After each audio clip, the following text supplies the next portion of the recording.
Hey guys, it's the CodeTechtives. We're back. Oh, it's recording. Yes. Yeah. Hey guys.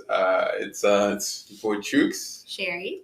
Thank you guys for joining us again for another awesome podcast with the CodeTechtives. So today we're going to be talking about one of the most prevalent thing in the tech community, and of course, just jobs in general. Yeah, jobs in general. Yeah, and that is culture. It is a big part of any job. You want to make sure you enjoy the people you work with. You want to also have a great work-life balance. You want to make sure it doesn't just genuinely feel like work every day. You don't hate yourself. You actually enjoy and take passion and pride in what you do.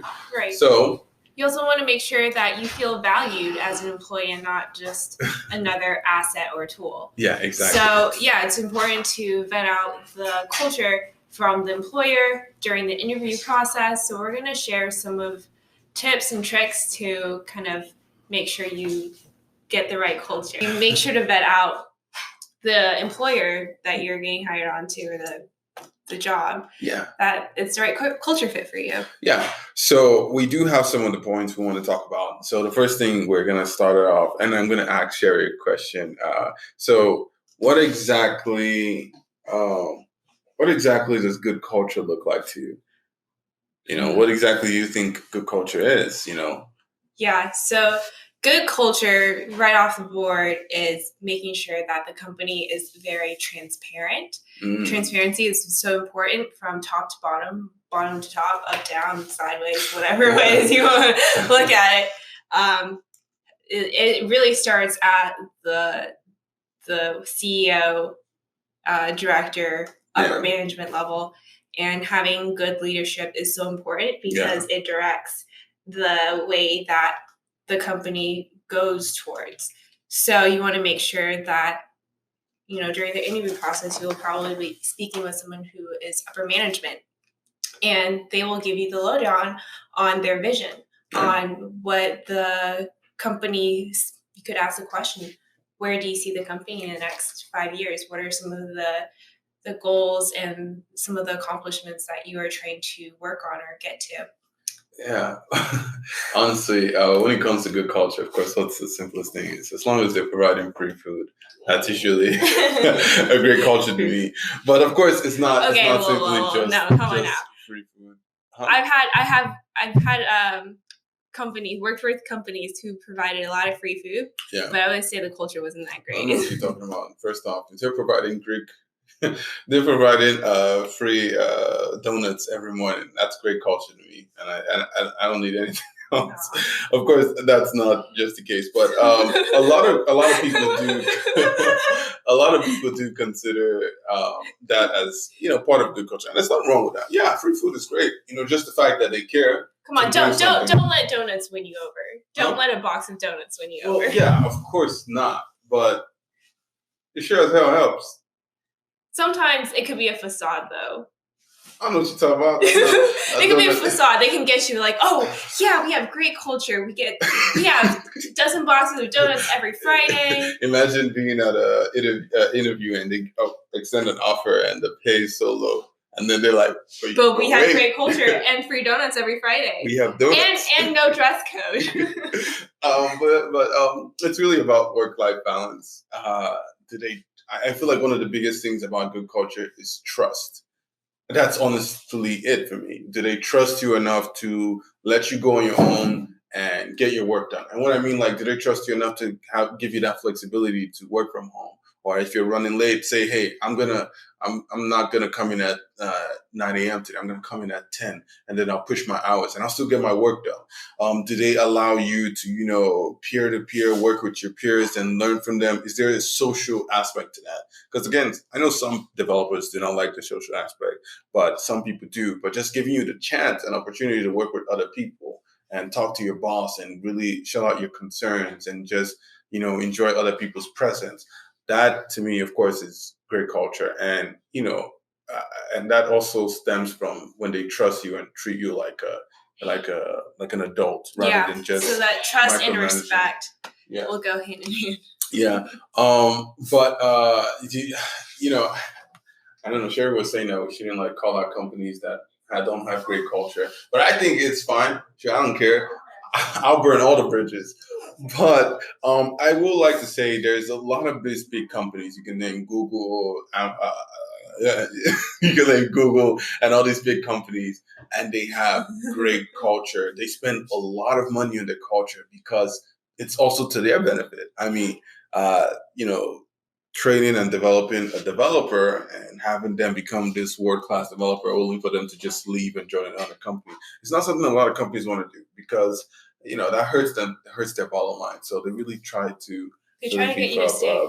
But there are ways where you want to see what's the most important to you, because sometimes they may say that they have great culture and a lot of benefits and offerings that sound really enticing. Free bagel Friday. Free bagels, like 10% matching for your 401k, or like full on 20% matching. I've heard 20% matching. Did you know there's a place that does 20% matching? I did not know. Yeah. What company is that? Yeah, it's a company out here. You want to drop the name? But that's the thing, that they'll sell you on that. Yeah. But sometimes, especially if you're younger and just starting out your career, maybe you don't really care about it. So you're telling me right now, culture supersedes compensation and growth?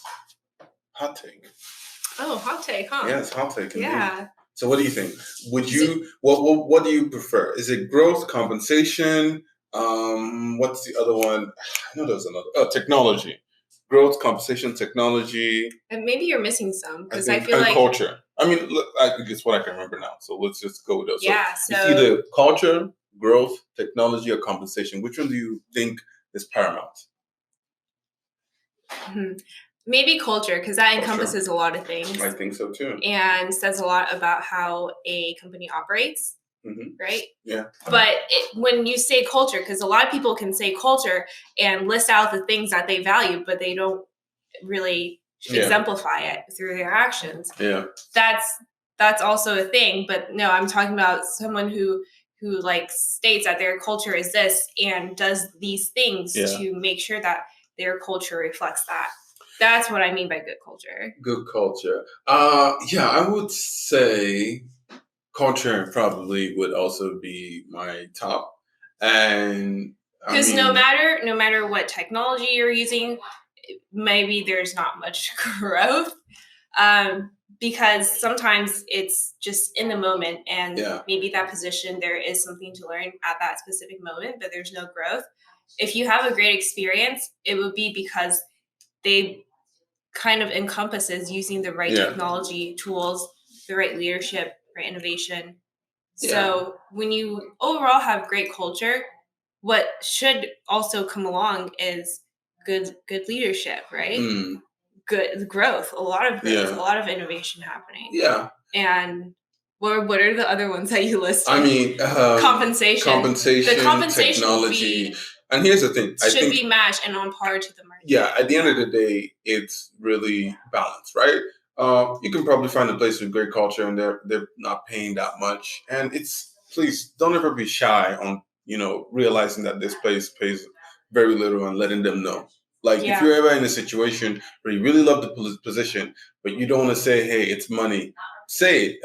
At the end of the day, that's the only reason we're getting jobs here. So it's the biggest thing. So and never be shy to also negotiate. In fact, we'll handle that topic on a different one. Yeah, negotiations. That's a big one. That's a really big one. But for the most part, it's culture is a great part because it does allow for growth. It usually allows for a great technology, or at least voicing your opinions to say, hey, this is not working out. Angular is trash. Let us try React. So there is, growth. Culture really allows for that, and you want to enjoy it. But of course, it's a balance. Just because it has a great culture does not mean you should take a piss poor compensation. Make a balance, and it shouldn't always override. But of course, it should be something you should always consider, especially if you want to love your company and not hate yourself every morning. Yeah, and so I guess for you, of course, you said culture supersedes all of them. What, just out of curiosity, what would be second for you, and why? Second? Yeah. What were the options that you Okay, listed? so remember, you gotta remember this. All right, culture, compensation, technology, and growth. Yeah, that's it. What do you think? I would say probably growth. Though I am kind of picky with the technology. Yeah. But at the end of the day, if you're able to learn, well, I guess this only pertains to like. But if you had a place, right, that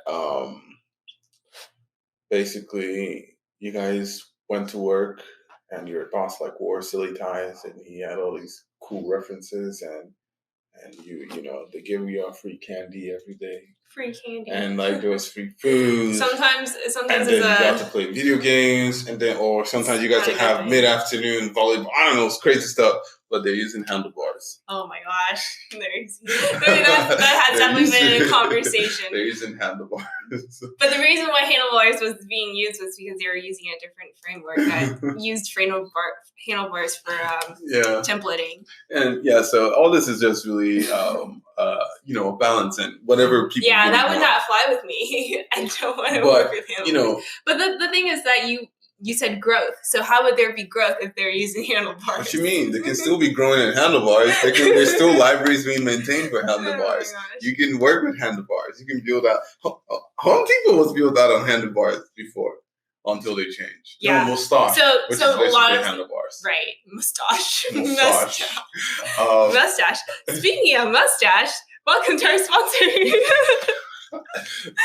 Yes, that would be a great transition to the sponsorship for the what is it? The beard, the manscaping. Manscaped. That's not even for mustache. It's for something else. But hey, shout out them if they want to sponsor us. But you already get so many ads. What? Okay, so I guess we've talked about how because the whole point of this is to show you guys the importance of culture, right? Yeah. It has merits. It has merits. I don't know.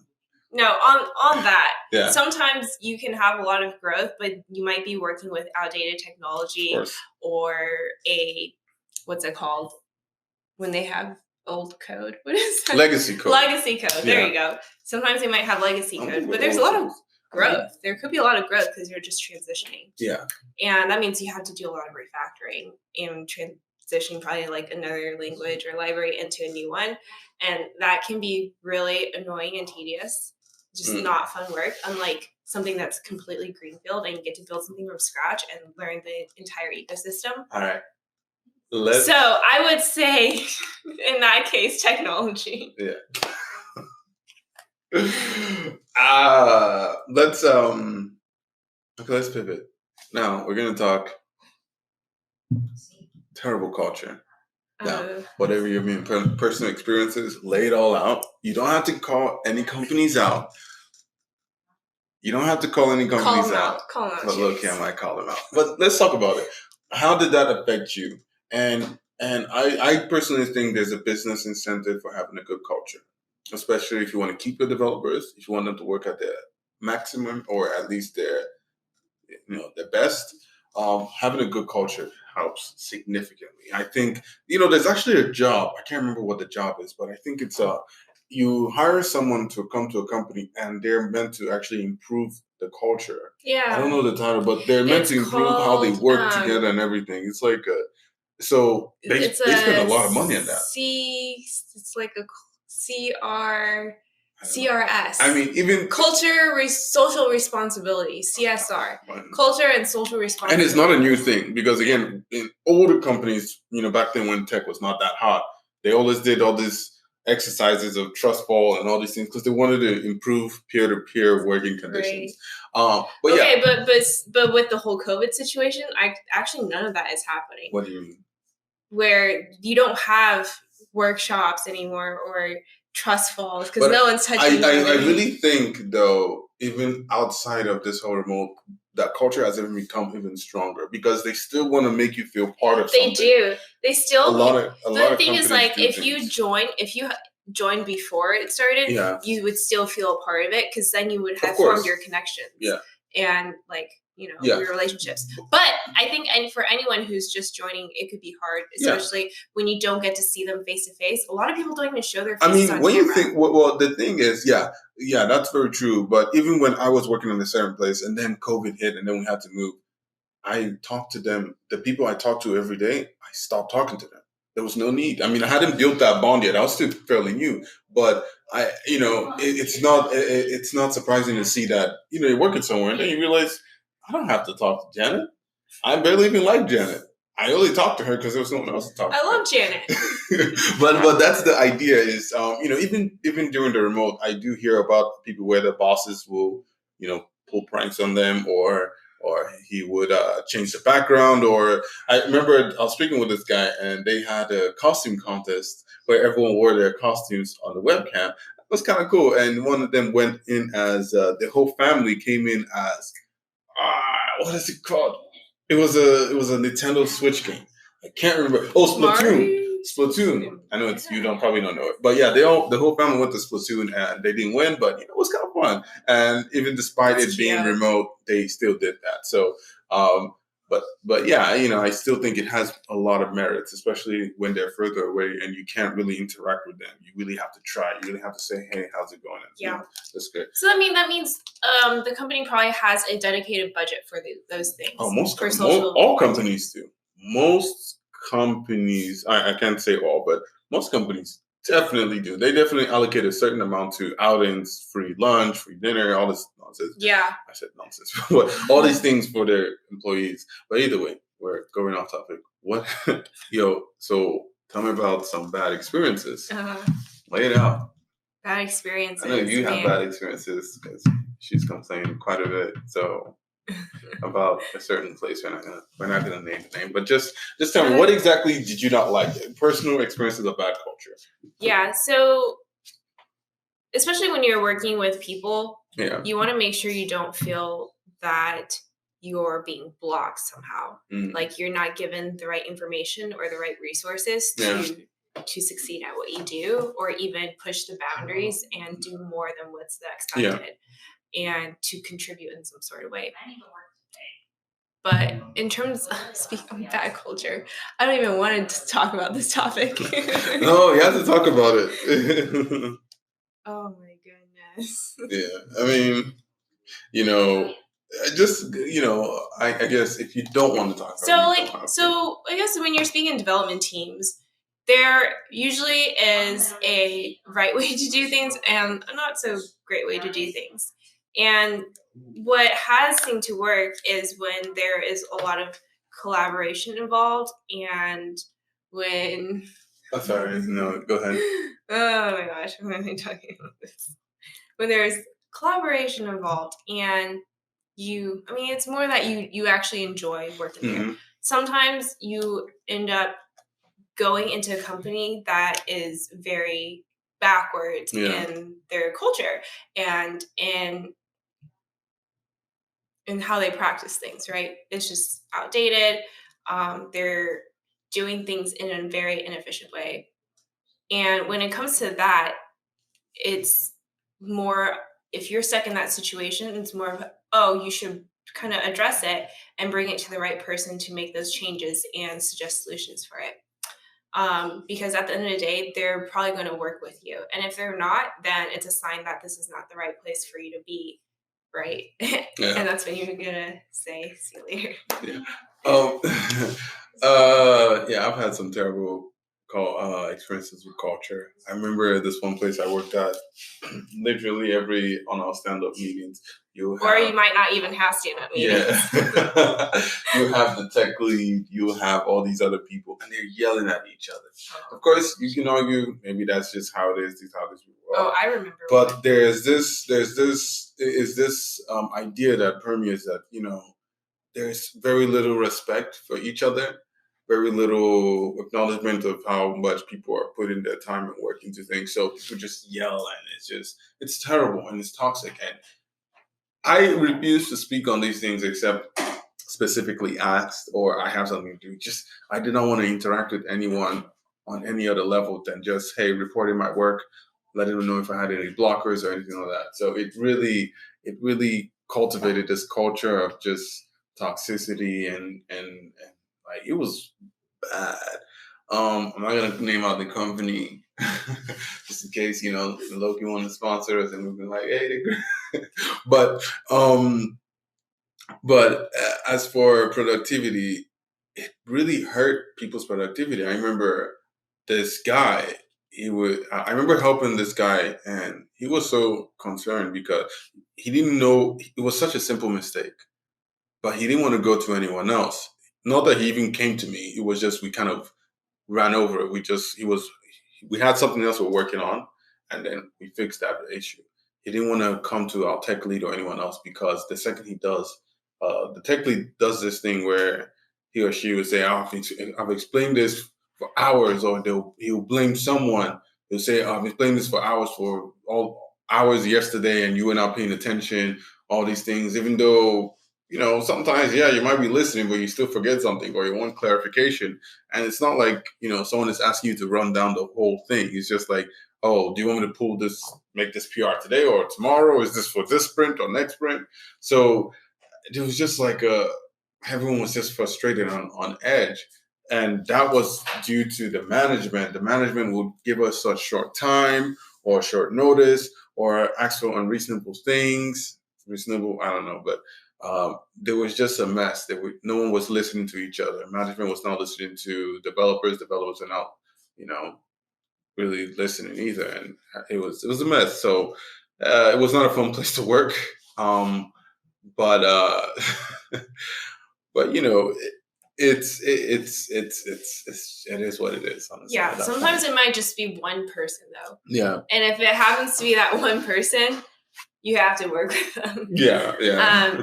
But usually they're in a company that sets up the culture properly will have a way for you to voice your thoughts. Yeah. So whether that's to a manager or to HR, there should have been an open forum where you can, meet up monthly, quarterly, yearly, at least yearly, for like a review over your feedback on what could be done better, any suggestions that you would like to see in the company. Yeah. And usually you can resolve it maybe within the team themselves, where you might have a stand-up or a meeting. And at the end of a sprint, usually there is whether it's called a post-mortem or what's it called? What's the one where you're like finished with the sprint? Retrospective. The retrospective. I always hated those. No one ever wants to say anything. Yeah. Like we did our retros on the board. We would write them down. Yeah, same here. And everyone would have to like write down what went well, what didn't go well, and what could we do better next time. Well, yeah, like she's saying, you can definitely change. You can call someone out. Yeah, but that's true. You can definitely change up the culture, and in fact, being a more socialite does help someone move vertically in the tech space. Yeah, and take charge of things. I really noticed that. Most people, in fact, one of the places I had that had pretty terrible culture. There was one guy who tried. He would speak to everyone. He would be the mediator. He would, someone didn't get it, he would step in. And right before my contract had ended well with them, he was boosted up into management. He had only been there for less than half the years of another individual, which was there for over 6 years. This guy has been there for a year and a half. And they boosted him up to management because he was handling things more so than the tech lead. This other guy, he was like our web. He was the manager for that whole project, and he was a very busy guy. He was a very nice guy, but he was very, very busy. So he didn't really do much managing. He was just handling everything. Mm-hmm. But this guy kind of stepped in for that role that kind of mediated and spoke for both the PM, the developers, the designers, and the back-end developers, everyone. And again, that's how they boosted him to higher status, because again, he spoke well. So communication is, of course, the most important thing when it comes to culture, as well as trust and all these things. But yeah, that's something I've noticed. So you have the power to change your culture. Of course, you can only do so much. Yeah, there's only so much you can do, because sometimes the place just doesn't allow for it, or it doesn't give you space for it. But for the most part, you can take the initiative and be the person that tries to mediate things, tries to bridge the gap and change things. But it requires more effort into you, so you want to feel like you're being valued at the company, that you feel like you're a part of it, a part of the vision and part of the growth. So it's really important that you vet out the company, the culture before you join, so that you don't feel like you're just working for someone else, and feel like you're feel like you're actually working towards towards the vision, towards something that you are a part of. Apparently, like, Google has one of the best cultures. I mean, I kind of really got that. Some people don't like it there. I mean, yeah, of course, someone's going to say something. Yeah, everyone has something to say. That's they apparently rank pretty highly. Oh, you want to check that?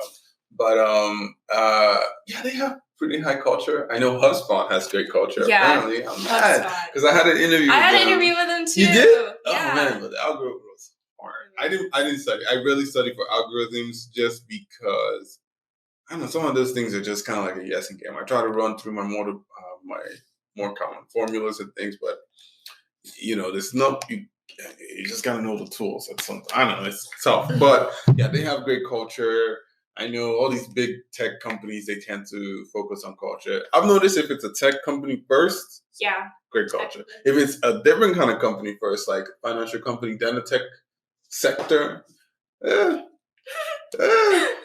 Financial companies are a bit tricky, but they have a lot of hierarchy. I know Cap One is especially banking. Yeah, so Cap One is actually doing pretty good.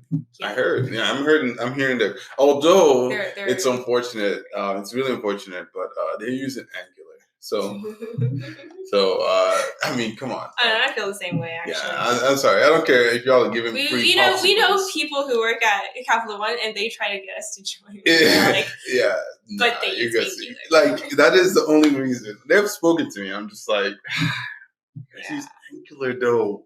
Like, I don't care if you guys are giving free popsicles or I don't know what it is. See, so you would say technology first, then? Because Angular is just a waste of. It's not a.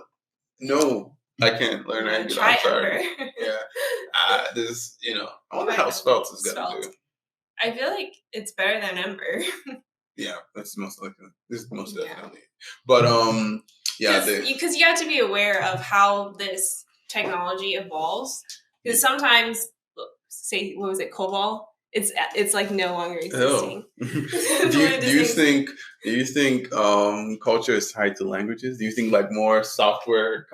What I mean by software is kind of like backend, Python, JavaScript, Java. Do you think those places tend to have better culture than front end like JavaScript, HTML? You know what I'm saying? It sounds like the more the people or the companies that focus on user experience or focus on design more have the better culture because they're more user centric, they're people centered, right? I think so too. Rather than the back end where it's like you need to be efficient, robust. I don't know. I would actually say it's the opposite.